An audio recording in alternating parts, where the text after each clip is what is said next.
Hey guys, Dib the Awesome here to give you yet another Event Island review slash guide where we talk about the latest event and explain how to do it, and then we review all the goodies that are available to you if you choose to partake in this event throughout it. Preferably, it's throughout the whole entire event. That way, you just get the most bang for your buck. Uh, but yeah, these are all the monsters and all that jazz, and we'll talk about them in a little bit. But straight up the bat, we're gonna talk about how it works. Okay, so for mazes are I will say the best. One of the best ways for free to play players just to get monsters. There's really no gems involved. I will say out of all the events, these are the only ones that don't really cost you gems, unless you spend gems to get more coins. If you were lacking for a monster that you really wanted, but you lack a few coins, they do offer coin packs. It's not recommended though.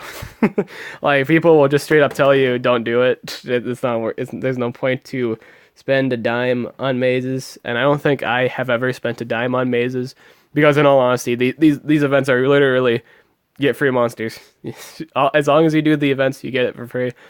Uh, now, granted, you can't get all monsters in the event. Specifically, the last one. The last one is usually the one where no one can actually get. But you should be able to get at least one or two, or possibly three. It depends on how good the maze dungeons or coin giveaways are. Uh, but this is a really good event for free to play players. And it's a time for players to relax from extremely stressful events because this event is really casual. All you have to do is log in every 4 hours and collect your coins. This is done through breeding eggs, as you can see here. I almost have mine done in 5 minutes. Collecting gold, I already did that. Collecting food, I didn't do that yet. But I'm waiting for that, that complete 4 hours to come up. And or doing PvP. I do believe you get 30 naturally from doing PvP, and then you get, 50 from the spin wheel. Like for each time you spin the wheel, if you land on the coin on the spin wheel, you get 50 coins. I recommend sharing. Like here's a good way to make coins. Doing PvP. And then if you get a chance to spin the wheel again by sharing, I recommend that. You don't actually have to send the person the show that you actually won the match. It doesn't really matter. All you have to do is, win the match. When it spin the wheel, if it asks you to share it, to spin again, share it. Just click click the Discord app, and you just back out, and you don't have to send it to actually send it. You just have to click on the app. It'll create like a link, and then you just back out of it, and you go to you press back on your phone, and it'll go back to the spin wheel. It says like sharing and successful, and then you get to spin again. I've sent a lot of shared battles to shared victories to my best friend's Discord because he never uses it. It's not even necessary to, because I learned it just a little bit ago. So yeah, he's cool with it though. He don't care. But yeah, it doesn't harm anybody. It's basically a way to promote their game, and yeah, you don't even have to actually, send the link. You don't actually have to send that person the link to get the credit, which is nice. But so that's how you do these kind of mazes. Again, I highly recommend you do the thing I just told you, the whole sharing victories to spin the wheel again in PvP. That's very important. It's also very important that you lose battles like during this time so you can get easier matchups. I will say if you're around my range, you start seeing people with 130 monsters, and that's really hard to deal with. Trying to find some losses so you can get a better PvP matches up, like terrible defense teams, so you can get some good, victories is really nice. Also, it's much better reward in gold than it is with legendary right now, because with legendary you only get they changed this. They changed this. This used to be a silver relic, and now it's a gold relic. That's lovely. Oh, that is so good. That's actually really good. But I will say if you're kind of like free to play and you don't really spend any money on the the chest, or you don't spend any gems on this chest specifically, you want to get in gold. Gold is kind of the best reward, one of the best rewards right now anyway, in terms of farming up your relics. This is really, really good. Uh, this staff is also really good, the drainer staff. If you hit somebody below, if the target stamina is below 50%, removes 12 points of stamina. So it's really good for monsters that already have stamina drain AoEs like Galante Jr. But as you can see, here's this really good stuff. I might actually get to legendary before the end of this event because I'd like another one, because I think Igursus can wear two, right? I think he could wear two plates, right? Or is it just one? No, it's just one. Never mind. I might not need it.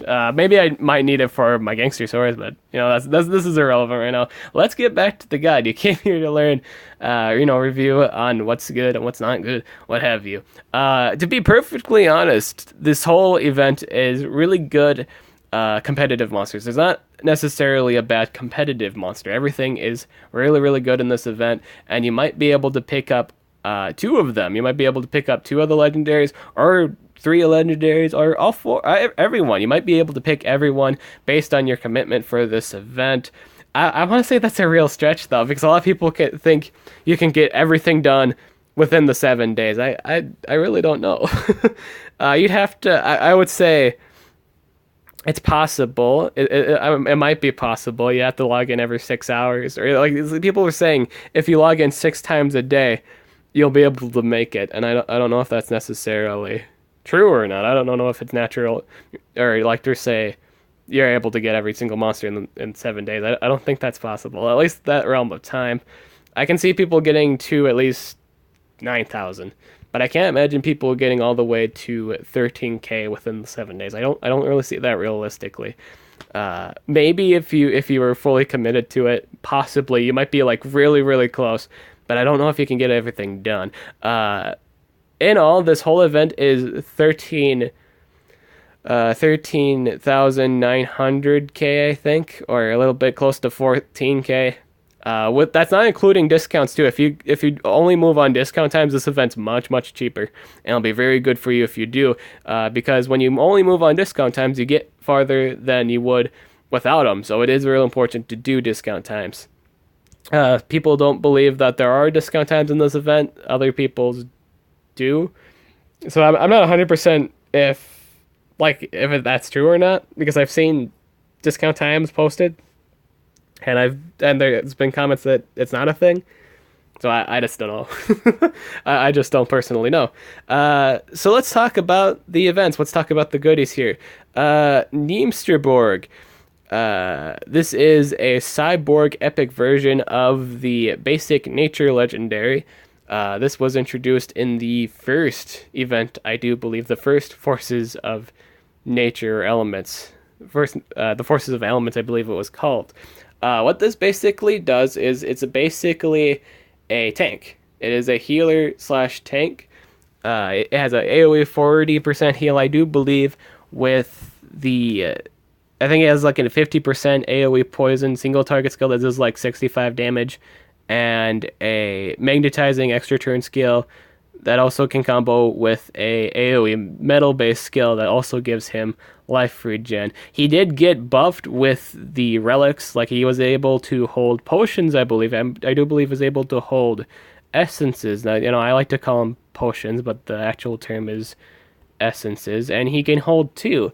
This boosts his usability greatly. When relics came out, a huge amount of monsters got huge usage due to the fact they can hold essences, or a bunch of different things, but essences is the big one, because some heal and some revive you just straight out, like if you die, like Uriel's Essence. Uriel's Essence is probably one of the best relics in the game, and to have a monster that has access to 2 slots, so you can 1 provide healing and 2 revive yourself, is amazing.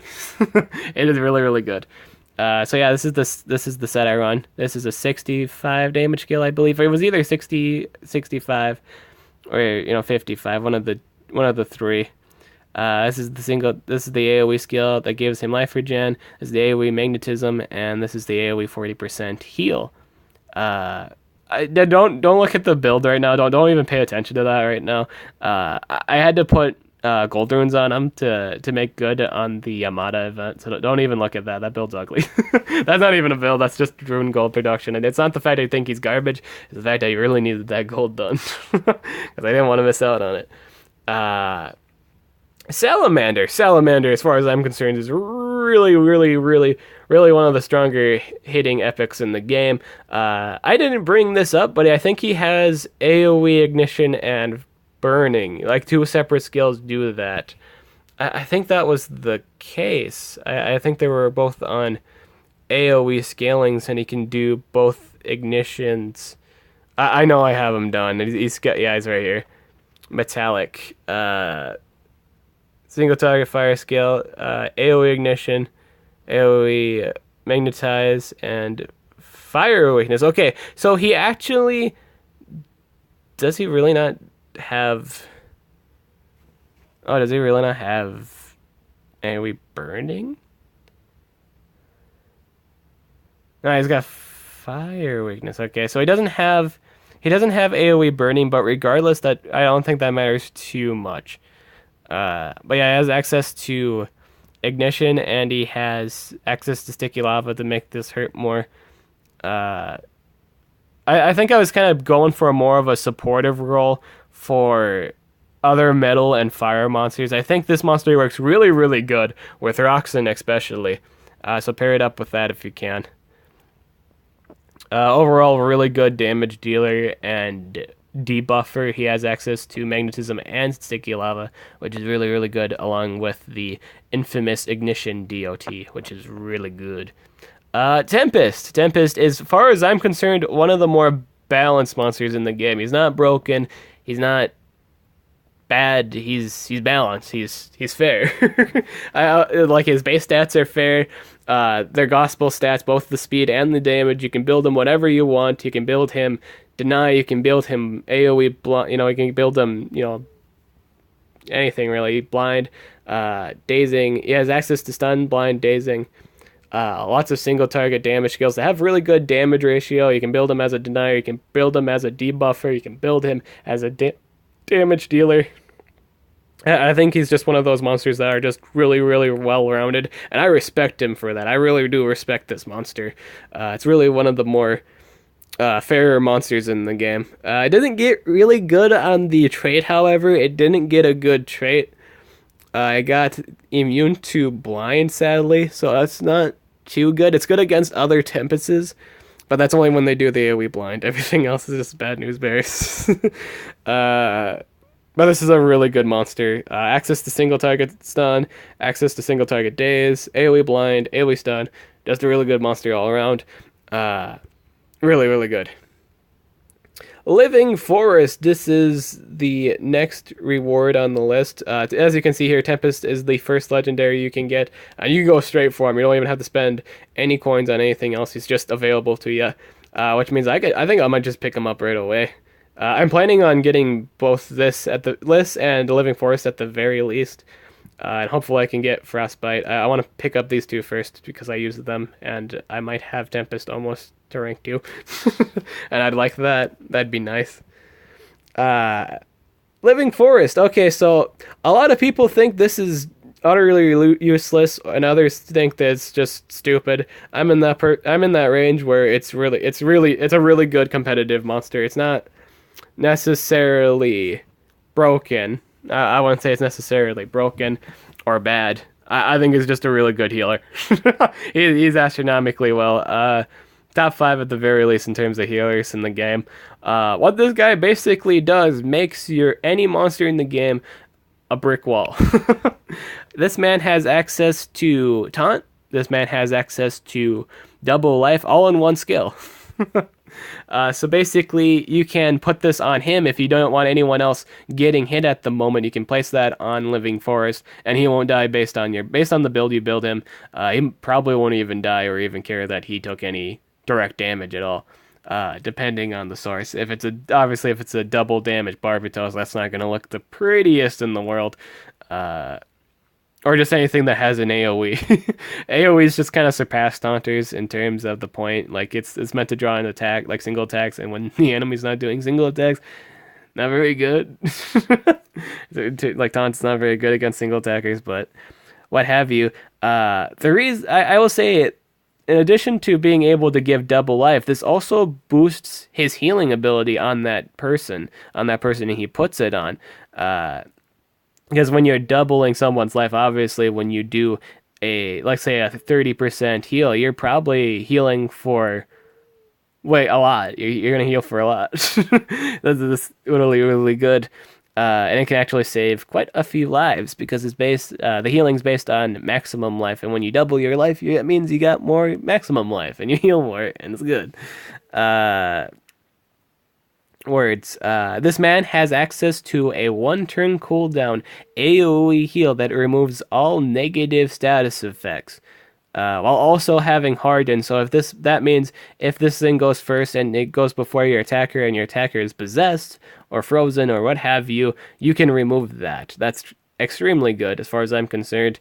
He has access to an AoE poison that also removes positive effects. I do believe I kind of missed out on that one time when I was kind of explaining them on a stream. I thought it was just like just a plain old AoE poison. I had forgotten that it did that too, and I was kind of confused why it cost so much stamina. It costs so much stamina. It's like a 43 stamina cost move though, but it removes all good effects, and that's extremely good.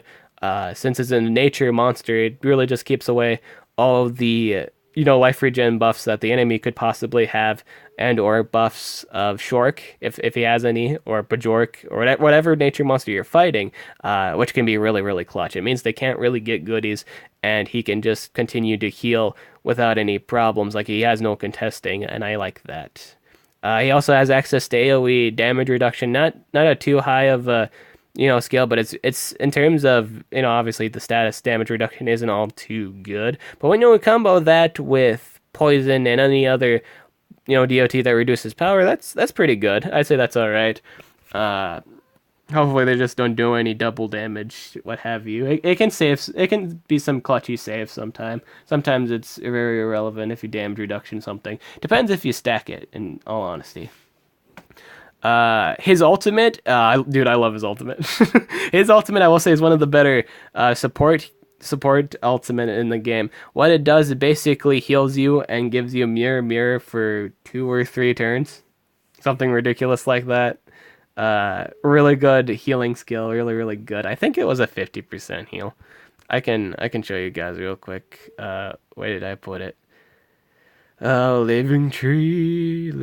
Oh, that's not a living tree. I think it is living tree. Have I been saying living tree this whole time? It's living forest. Where did I put mine?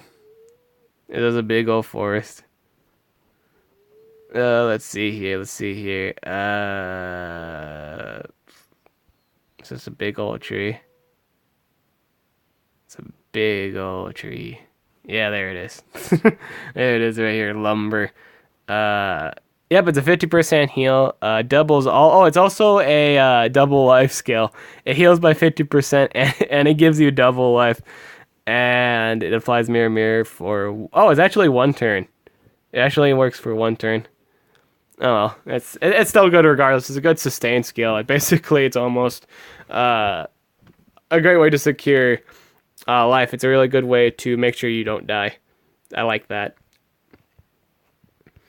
I will say it's not. I will say this monster isn't necessarily broken. I mean, people don't think healing's all that broken.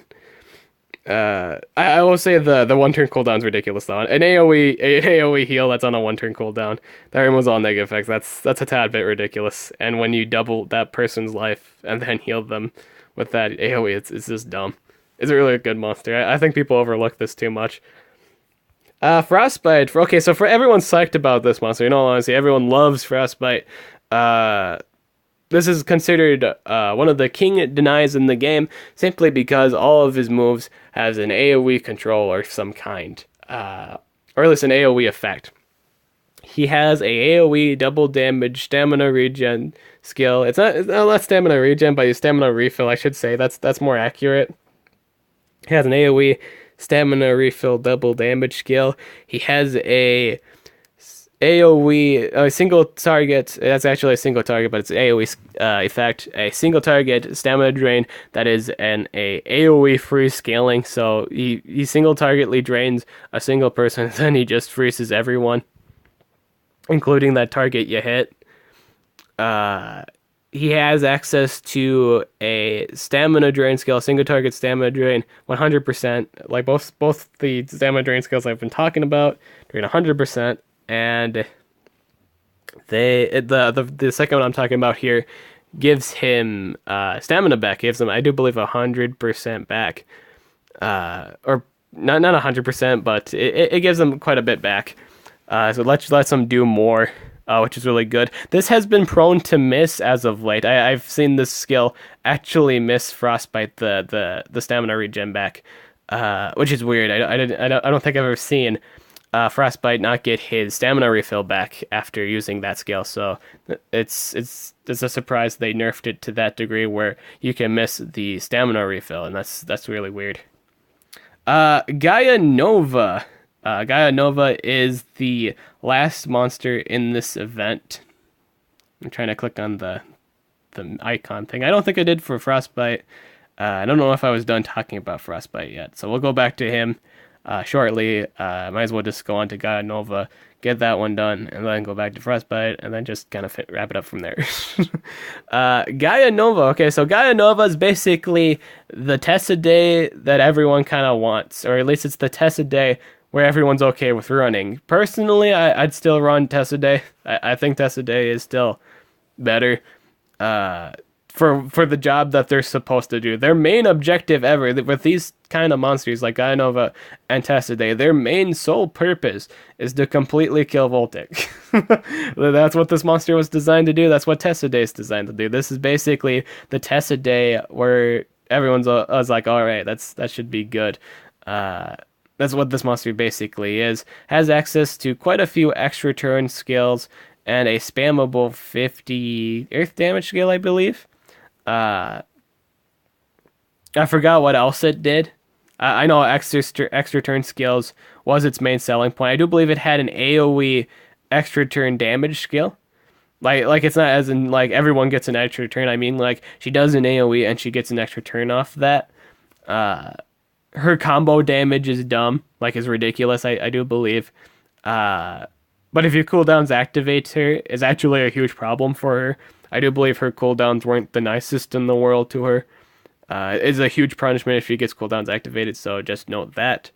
If you don't have Tessaday yet, this is a really good monster to have. If you already have Tessaday, yeah, congratulations, you got another one.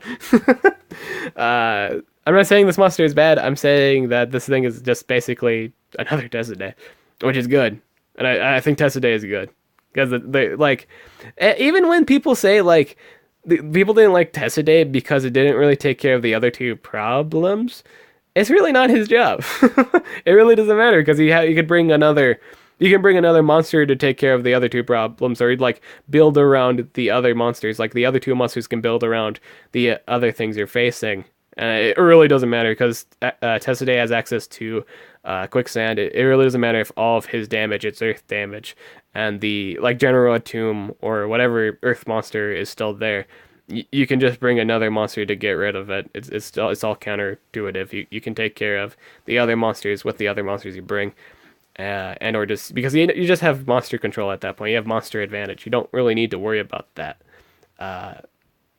Tessaday and Gaia Nova are just really there to secure important kills. I will say killing the Voltic and or Xyla is huge in a game. If there's a monster with like several extra turn skills, you need to kill that right away, and Gaia Nova, Tessaday, and Faraday are usually your best answers. Faraday is like an electric monster, but it's basically an answer to Voltic. It's a really good answer to it, and you just need those monsters. They're just really good. Because some people do put that on defense. People do put Voltics on defense, and it's a really easy win if you just bring these monsters like Gaia Nova and or Tessaday.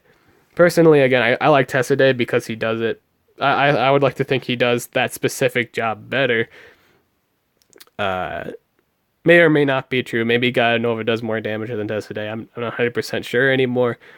But I just prefer Tessaday. I just do.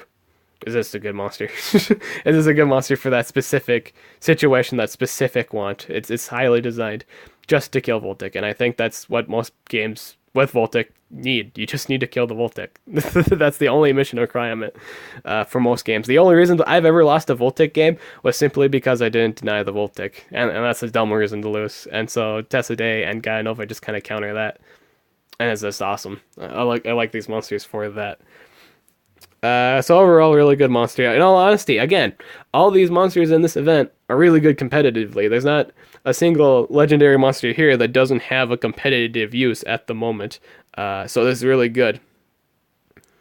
Again, this is a 13 or 14k event, not too expensive, and people assume that you can easily get up to Frostbite.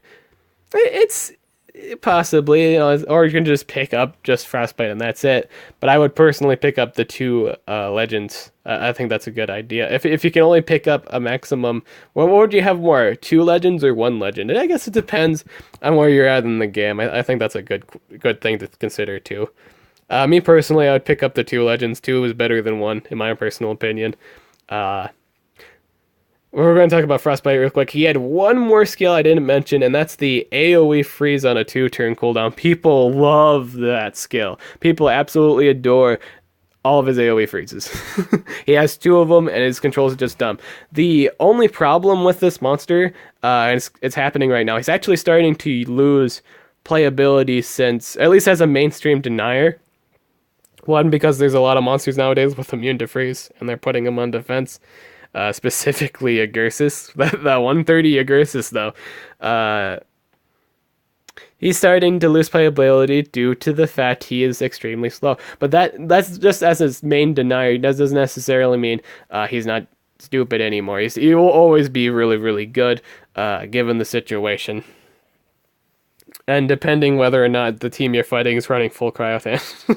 That's also a determining factor. Whenever I see a water war, I see a lot of Cryothans just swimming the populace, and it's kind of disturbing.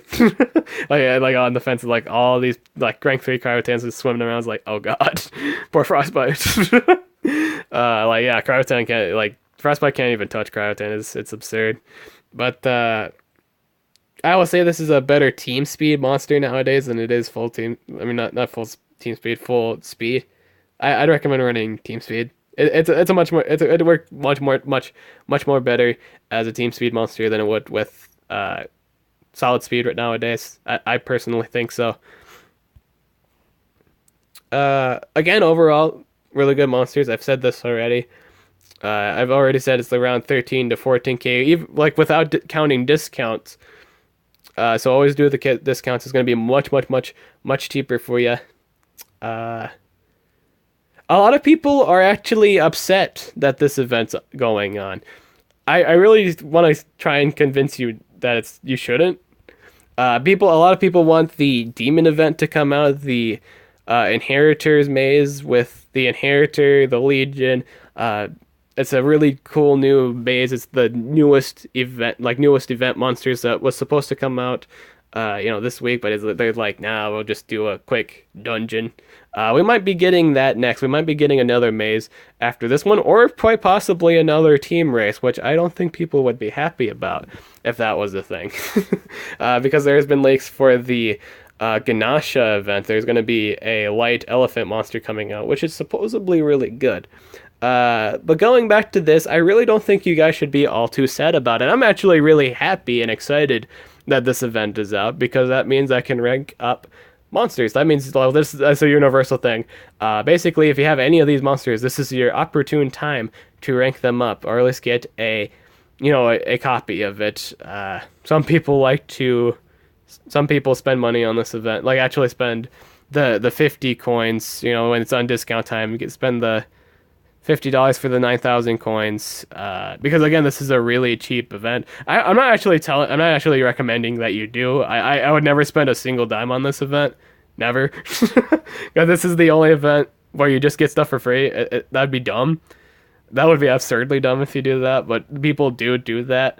I'll say for the people that do have the tendency to spend money on coins for this event, if you do actually do that, for those people that actually do, this wouldn't be a bad one to do, simply because That's 13k or 14k in total, like 13 to 14k range, and that's really good for your bang for your buck. But I'm not telling that as a universal thing. Don't bomb money on this event. This is the only event that people just do for free, and it's just really it's there's no point. There's 0 point to spend money on this event. It's dumb. Use this event to pick up monsters that you don't have yet. So if you don't have a legendary at all, period, pick up Tempest first, and then pick up Living Forest. That's a good start to your legendary collection. And hopefully, maybe if you tried hard enough at the start of the event, you might be able to pick up Frostbite immediately, which is really, really good. You might be able to get 3 legends out of this, so that's really awesome. For a really good price too. This event isn't all too expensive, and you get a bunch of goodies, a bunch of rewards. As you can see here, there's Carlos. There is some gold relics. I'm seeing from the guy at Noah's path. There are silver relic chests. There's just a bunch of good stuff that's available to you, and I think that's really neat. So that's it for this video. I hope you liked this video. I hope it was informational. I'm Nid the Awesome, and I hope you guys have an awesome day. This video